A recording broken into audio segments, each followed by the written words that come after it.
जैसे ही बलबीर सर ने अनिका और आर्यन को आते हुए देखा, बलबीर सर ने आर्यन को देखकर एक आंख मारी। बलबीर सर को लगा कि उन्होंने आर्यन को सिग्नल दे दिया है कि वो सब कुछ संभाल लेंगे। जैसे ही आर्यन और अनिका बलबीर सर के पास आए, बलबीर सर ने झूठ मूठ आर्यन की ओर देखकर कहा, अरे पुत्र रिया, तुम आ गई? चलो आज से तुम्हारी ट्रेनिंग का अगला फेज शुरू होगा। तैयार होना बेटी रिया। ये कहते हुए बलबीर सर आर्यन की ओर देखकर हंसने लगे।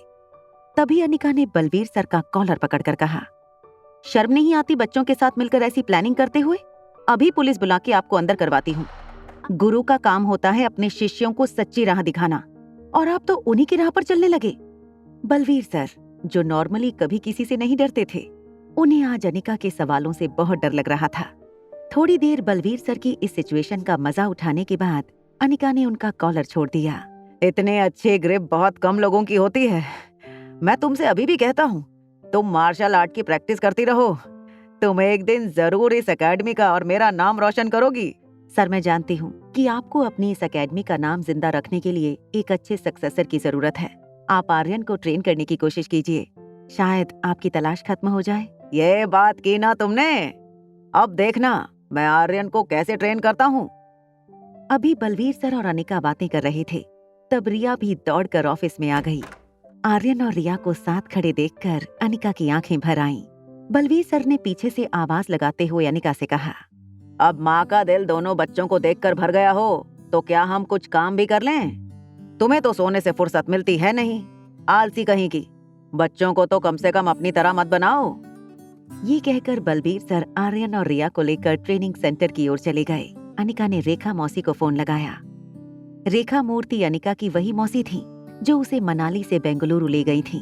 रेखा आंटी ने जैसे ही फोन उठाया, अनिका ने उन्हें मनाली में हुई सारी बातें बता दी। अनिका बेटा, ये बहुत खुशी की बात है कि आर्यन हमें सही सलामत वापस मिल गया है। मगर साथ ही मैं तुम्हें ये भी बता दूं, रोहित मारवा के पास से आर्यन की कस्टडी हमें मिलना लगभग इम्पॉसिबल है। मौसी, मारवा खानदान आर्यन को बहुत तकलीफ पहुंचा रहा है, और अगर कल को रोहित किसी से शादी करता है और वो लड़की अपने स्वार्थ के लिए आर्यन के साथ कुछ गलत कर दे, तो हम चाह कर भी अपने आर्यन की कोई मदद नहीं कर पाएंगे। अगर रोहित को किसी ऐसी लड़की से शादी करनी होती तो आज तक कुंवारा नहीं होता। एक रास्ता है मेरे पास जिससे आर्यन तुम्हारे पास बिल्कुल तुम्हारी बेटी रिया की तरह रह सकता है और रोहित को कोई ऐतराज नहीं होगा। तो जल्दी बताइए क्या करना है। चाहे कितना भी पैसा खर्च करना पड़े, मैं करने के लिए तैयार हूँ। बेटा, पैसा नहीं, थोड़ा दिमाग इस्तेमाल करना है। तुम रोहित की जिंदगी में किसी और लड़की को आने का मौका ही मत दो। क्यों ना तुम ही रोहित से शादी कर लो। आंटी, ये किस तरह का सजेशन दे रही हैं आप मुझे? मैं तुम्हारे बेटे के लिए ही तुम्हें ये सजेशन दे रही हूँ। अनिका, जरा ठंडे दिमाग से सोचो। अगर कहीं रोहित को इस बात का पता चल गया कि रिया भी उसी की बेटी है, तो तुम जानती हो वो कितना पावरफुल है। कहीं ऐसा ना हो कि रिया और आर्यन दोनों की कस्टडी उसे मिल जाए। अनिका ने जब फिर से अपने मन में रोहित के बारे में सोचा तो उसे भी ऐसा लगा कि आखिर रोहित में कोई बुराई तो थी नहीं।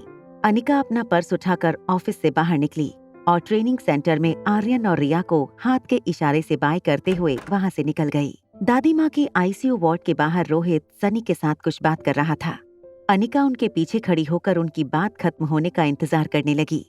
सनी, कल संडे है और मुझे फैमिली मीटिंग अटेंड करनी होगी। ये कंपनी के लिए बहुत जरूरी मीटिंग है। कल मैं अगर सारा दिन बिजी रहूंगा तो तुम्हें आर्यन की देखभाल करनी होगी। डोंट वरी बिग ब्रदर, मैं आर्यन का पूरा ख्याल रखूंगा। सनी को इस बात का गिल्ट अंदर से खाए जा रहा था कि उसने अपने बड़े भैया से आर्यन और रिया की सच्चाई छुपाई थी। सनी ने सोचा क्यों ना इस मुद्दे पर रोहित के थॉट्स को जानने की कोशिश करे। भैया, अगर आर्यन की बायोलॉजिकल मदर कभी आपके सामने आकर खड़ी हो जाए तो आप क्या करेंगे? आर्यन की माँ ने आखिर आपके साथ ऐसा क्या किया था जो आप उनसे इतनी नफरत करते हैं? इससे पहले कि रोहित या सनी अनिका को उनके पीछे खड़ा देखते, अनिका वहां से चली गई। वो किसी तरह रोहित और सनी के मुड़ने से पहले हॉस्पिटल से बाहर निकल गई। गाड़ी में बैठकर वापस जाते वक्त अनिका के मन में सिर्फ एक ही सवाल चल रहा था। आखिर उसने ऐसा क्या किया था रोहित के साथ जो रोहित उससे इतनी नफरत करता था? ना वो कभी रोहित से मिली थी, ना वो रोहित को जानती थी। फिर कैसे हो सकता था कि वो रोहित के बच्चों की माँ बन गई? मल्होत्रा हाउस। किशन मामा को हॉस्पिटल से डिस्चार्ज मिल गया था। किशन मामा, नानी माँ, अंजलि मामी और शीला मासी हॉल में बैठकर कंपनी के बारे में कोई इम्पोर्टेंट डिस्कशन कर रहे थे। मल्होत्रा परिवार काफी सालों से फार्मास्यूटिकल बिजनेस में देश में काफी नाम कमा चुके थे। आयुर्वेदिक दवाइयां बनाने वाले इनके पूर्वज पीढ़ी दर पीढ़ी किताबों में दवाइयां बनाने के अलग अलग फॉर्मूले लिख कर गए थे और ये कला पीढ़ी दर पीढ़ी पास होती गई। तुम्हारी बहन स्वाति अगर वो खानदानी किताब लेकर भाग ना गई होती तो आज हमें बहुत मदद मिलती। क्यों ना हम अनिका की कोई मदद लें? वो एक डॉक्टर है, शायद वो हमारी मदद कर सके। जब स्वाति गुजर गई थी तब अनिका 1-1.5 साल की थी।